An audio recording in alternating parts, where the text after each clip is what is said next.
the What Really Happened radio show, putting America first, second, and third. Here is your host, Michael Rivero. And aloha, America. Welcome to our show. It's Thursday, December 20th, 2012 here. We're just grinding down those days till Christmas, so get out there and shop till you drop, because that's what makes America great, you know, here. Now, we have a lot of stuff to talk about today, and I'm probably going to be going very fast. Don Wiskin's going to be joining us in hour number 3. We're going to be talking about health issues and talking about how we just found out over this last week that prescription medications actually include in those little capsules sodium lauryl sulfate. It's a known toxin. Why are they putting it in there?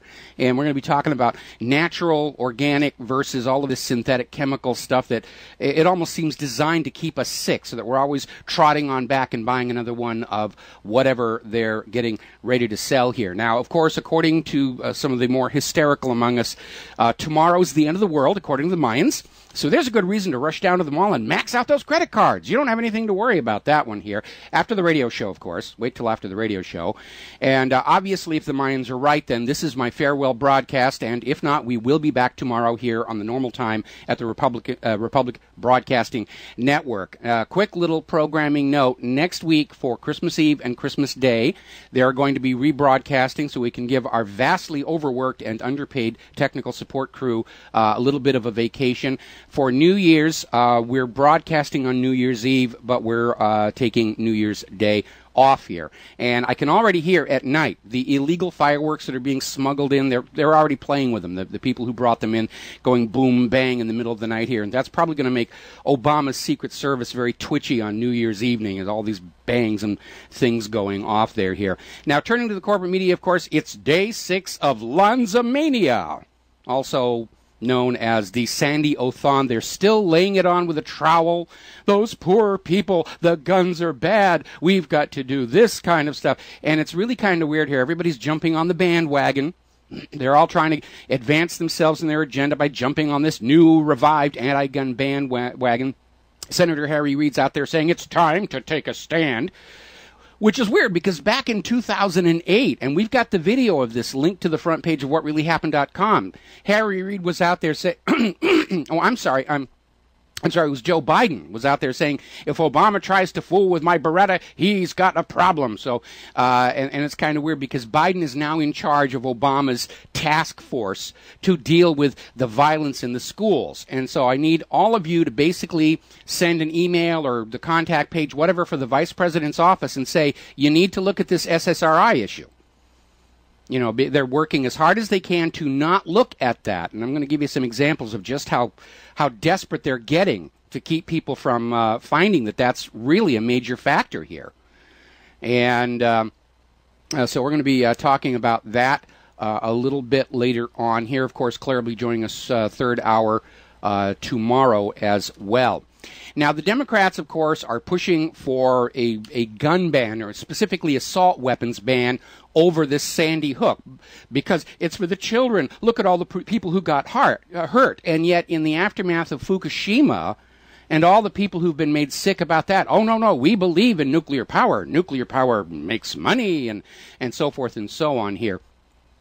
Now, I think this, we already know the official story keeps flipping back and forth on this, and there's an important point we need to keep in mind, and that is all the focus on the Bushmaster 223 long gun, the rifle, because the official story is it was found inside the school next to the body of Adam Lanza. And they're coming out there saying, this is the weapon he used, this was all the weapon, and we've got to get rid of these weapons. And as we mentioned earlier, the school had a very secure system. All the exterior doors were locked during school hours, and the only way in was through this video-monitored portal. How could he get a long rifle through that? Well, video has surfaced confirming the long rifle wasn't in the school.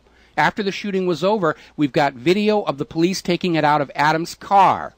So, what does that mean? I'll tell you after we come back from these words from our sponsors.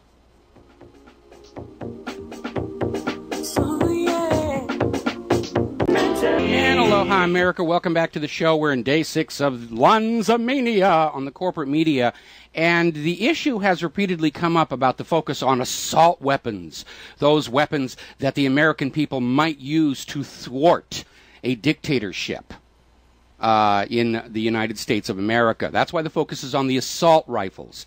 Now, as I mentioned before, that school had a very secure setup in which all the exterior doors into the school, onto the campus, were all locked, and the only way to enter the school is through this little portal where you are on TV and somebody inside the school has to see you, see your identification before they'll hit the little button that lets you in.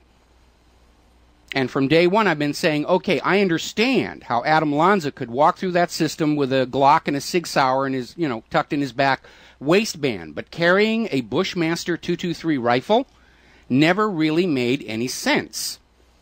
And now, of course, we have this video from NBC News, and this is linked to the front page of whatreallyhappened.com, where they're basically reporting that the rifle was found in the trunk of the car Adam drove to the school in, and that all that was originally found with him were the handguns. Then the story mutated afterwards. So I think what's pretty obvious right now, and this may explain why the media were kept back from the school initially, is that somebody said, okay, we've got this wonderful shooting incident, let's maximize it for propaganda value, let's put the assault rifle in with the body, and then we can justify an assault weapon ban. And I think that's what happened.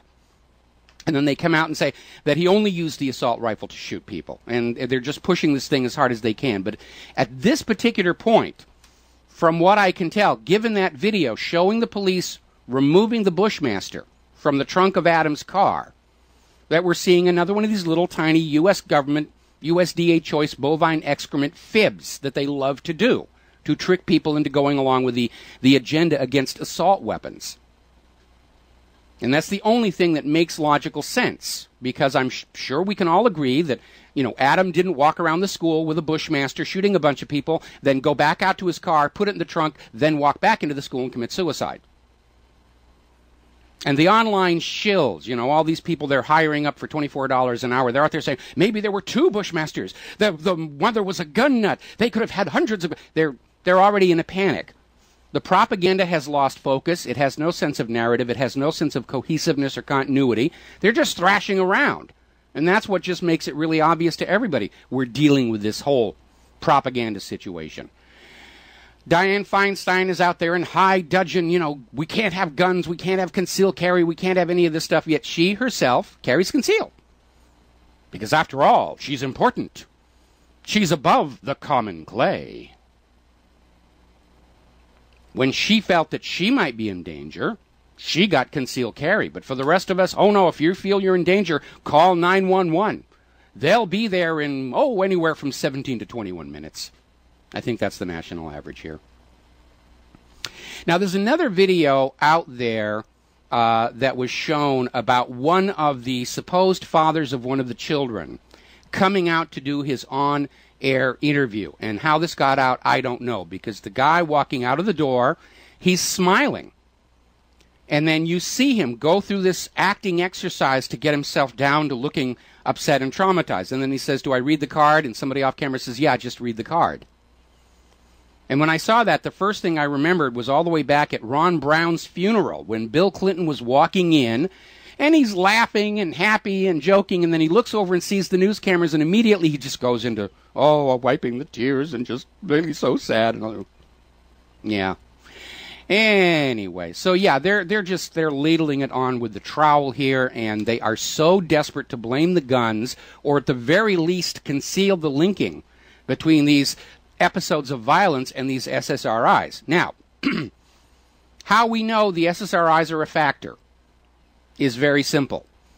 If SSRIs are not a factor, then you should see the prevalence of SSRIs in the shooters at exactly the same proportion that they're in the general population. Right now, a little more than 1 out of every 10 Americans are on SSRIs. If they are not a factor in the shootings, then among all these shooters that we've had, only slightly more than 1 in 10 of those should be on SSRIs. And yet we know that the SSRIs basically are linked to at least 90% of the school shootings, and we don't know about the other 10% because the new tactic from the government is they won't release any medical records because it would violate the medical privacy of the suspect, who is dead and probably really not all that concerned about his privacy at this particular point. So clearly, there is a linkage there between these medications. And again, SSRIstories.com. Go and look for it yourself. Web search SSRI violence, SSRI suicide, SSRI murder, and you will find out for yourself. This is a known problem. But the corporate media and the government are desperate to keep people from tripping onto that one here. Yesterday we were talking about how somebody was putting out that, oh, well, you know, this Adam Lanza, he was a vegetarian. Like, that's a bit of a reach. And then somebody else came out and said, well, you know, Lanza is a Jewish name. And so is Rivero. What's that got to do with the price of tea in China? Today they're getting even more ridiculous. Now they're out there saying that Adam Lanza was a Satan worshiper. He worshipped the devil. The devil made him do it. You know, to go back to Flip Wilson. CNN earlier today was running a story about how, you know, it may be something in Adam Lanza's DNA. It was genetics that caused him to do this. Which, yes, there are genetic predispositions to violence. And I'm wondering what GMO foods Adam Lanza may have been eating that were screwing things up as well. But they're just trying so hard to just dilute the link to the SSRIs. In fact, there was another one I thought was really absurd. CNN was making a big point about, you know, these shooters in the schools and shopping malls and stuff like that, they're mostly men. So now they're trying to get the militant feminists to come up and say, oh, yes, they're men. The problem is they're men. That's the problem. It's not the SSRIs, it's the men. Man, they are getting desperate out there. And again, it doesn't have any sense of focus or cohesiveness. They're just going out and they're trying all these trial balloons, and they're failing miserably, and they're calling attention to themselves about all this stuff they're throwing out there just as noise and jamming, which is what makes it really obvious. This is all a propaganda campaign. There is no central narrative to it any longer. It's just every day they come up with something new to try and protect the pharmaceutical companies and try and keep the focus on the guns here. Not working. Not working. We were talking yesterday about Texas schools' Guardian Plan. Apparently, this goes back to 2007, where teachers are allowed to carry concealed weapons on school grounds to protect students against potential shooters.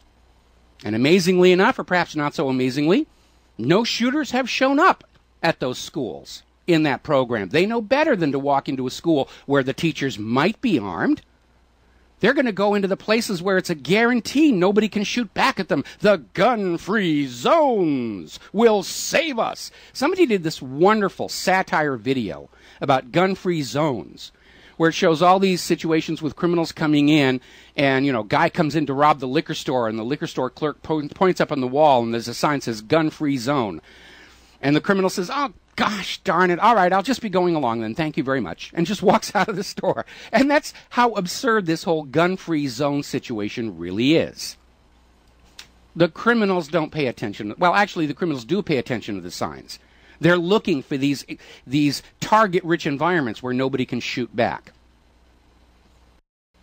Now, Tennessee is going to secretly arm teachers in the school. The governor says it's the best way to protect students, and he's absolutely right. One of these straw man arguments we're getting from the gun grabbers is, well, if the teachers are wearing guns, there's going to be an open firefight in the halls. No, there isn't. Because the crazies aren't going to show up in the first place. When they're having their rage and their violence and all this other SSRI-induced stuff, they're going to go and try and find some place where they can shoot at people and not be shot back. And if they can't find a place near them where they can walk in, guaranteed that nobody can shoot back, they might just go out and take their rage out on something else. They might take their gun down to some old ditch and shoot up some old beer cans or an old TV or something like that. The point of arming the teachers, the point of arming the citizens is not to have gun violence in the street, but to give those predisposed to gun violence a reason to maybe go find some other outlet for their psychotic drug reaction. And so the governor of Tennessee is absolutely right here. Utah is going to allow teachers to carry concealed. Remember what I keep saying about doubt being our most potent weapon against a new false flag attack? Doubt is also our most potent weapon against criminals and people whose brains are scrambled on SSRIs. We want them to doubt that they can walk into a shopping mall, a school, a church and carry out their plans without being shot themselves. That doubt is what will keep them under control, or send them someplace else. Send them down to the gun range and just take out their anger there. But from the point of view of Washington, D.C., the new threat is Gun-Qaeda. We want zero guns, except obviously for the government itself. They're buying like crazy. And they give them out to their buddies in Israel and Mexico, drug gangs and stuff. But you, the American people, no, you're the danger. You're the threat. We have to take your guns away. They're even talking about detaining gun owners as potential domestic terrorists. I mean, that's how desperate they have become. Anybody with a gun is a potential terrorist. You know, any woman with her reproductive organs intact is a potential prostitute. But we don't go around locking them up, do we? Going to take a break for commercials. We'll be right back. And aloha, America. Welcome back to the show. And we're talking about Washington's war on Gun-Qaeda and all those gun owners who are potential terrorists.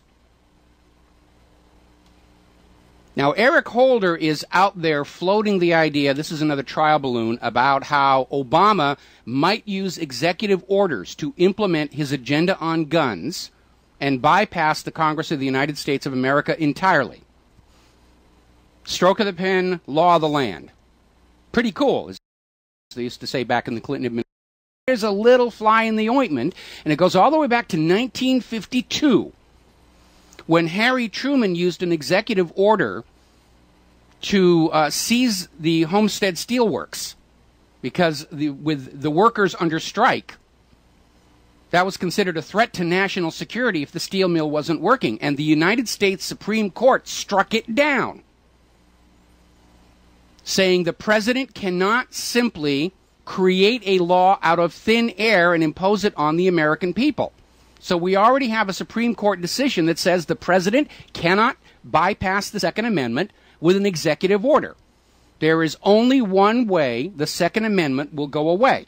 Somebody has to pass a bill in Congress repealing the Second Amendment. Then it has to go to the states, and 3/4 of the states must ratify it. Now, yes, we know from the 16th Amendment that the federal government will play fast and loose with that whole ratification issue. But that's going to be a little harder to get away with in this day and age than it was back in 1913. So the fact of the matter is that under the law of the land and under already we have a legal precedent from the United States Supreme Court, Obama cannot use executive orders to ban or limit weapons in the American people. He can't do it. If he tries to do it, he is breaking the law. He is violating the Constitution. He's acting like a tyrant and a dictator. There's no other way to put it. So, anyway, moving right along. The bottom line right now is the Second Amendment is winning this debate. People are looking at all these shootings and realizing they were all taking place in these gun-free zones, and they're realizing the gun-free zones don't work. Gun control does not keep guns out of the hands of criminals, only the law-abiding victims. And more people who used to be anti-gun are turning around and saying, look, what we're doing isn't working. Prohibition isn't working. Didn't work with alcohol, didn't work with drugs, it's not going to work with guns. And the guns are flying off the shelves. Walmart has run out in many of their stores. The shelves are empty. People are buying them left and right. And, predictably, the prices are going through the roof for guns, high-capacity magazines. I think Barack Obama, along with his Nobel Peace Prize and his Time magazine cover, can now accept the National Rifle Association's Firearms Salesman of the Year award for the very positive impact he's had on that particular industry. Now, speaking of industry, and again, this is all over the media as part of the Lanzamania, is people are flocking to buy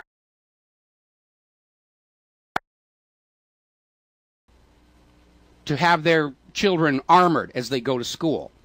And this, again, is a classic pattern of the American culture. We're not going to fix the problem with the SSRIs because we're making money with those SSRIs. But they're causing a problem, so we'll sell you a new product to deal with the problem. We're not going to go back and actually solve that whole SSRI violence chain. We're making too much money off the SSRIs, and now we'll make more money selling bulletproof backpacks to students. That's the entire U.S. mindset. Don't fix the problem, sell them another solution to the problem that your last product created. And if this product has a problem, like the kids turn out to have severe, the entire focus is always, how do we sell something else these people didn't really need in the first place? To deal with problems our earlier products created.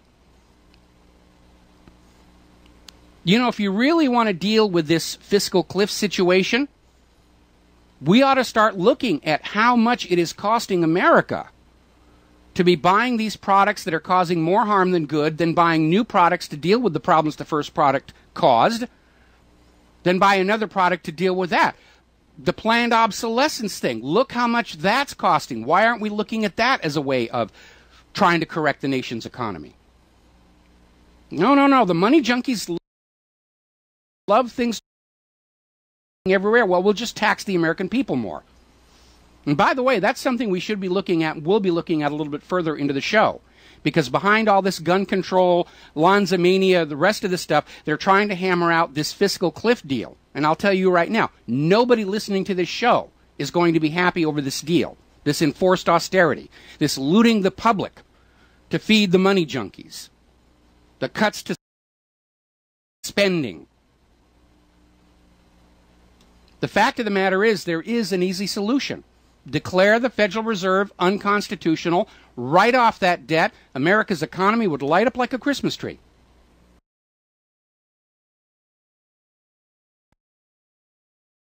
That worked. We'll be right back after these words from our sponsors.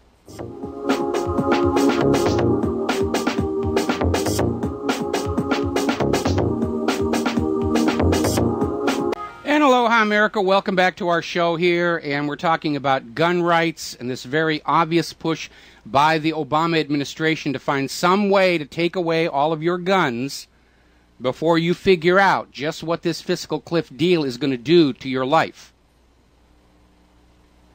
Obama saw what happened in Cairo when Mubarak was brought down.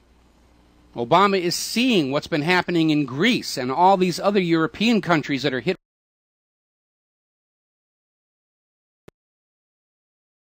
And Obama will not change his fiscal policies. He will not stand up to Wall Street.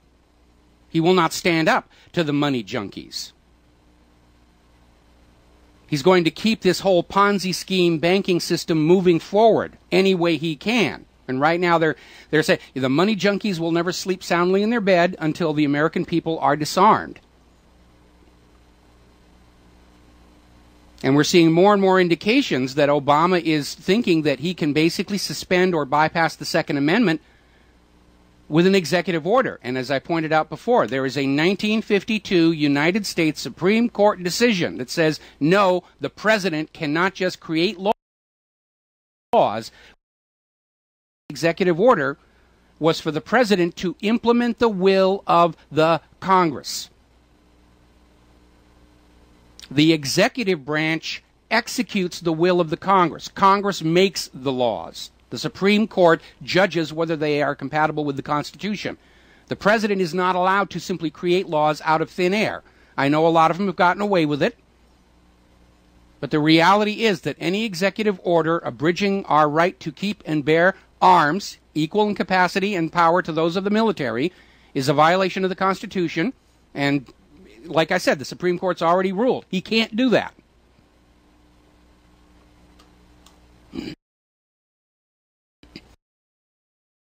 Piers Morgan, in his interview with Larry Pratt of Gun Owners of America, that basically ended with Piers Morgan throwing a tantrum and calling names and screaming and crying. Now, Morgan's only been in this country for 7 years. And yet he has set himself up as the champion of the abolishment of the Second Amendment. Well, Piers, if you don't like the Second Amendment, go home. I think we need to look at guns. Let me rephrase that. I look at guns the same way that I look at gay marriage. If you don't like gay marriage, don't marry a gay. Problem solved. If you don't like guns, don't have them in your home. Problem solved.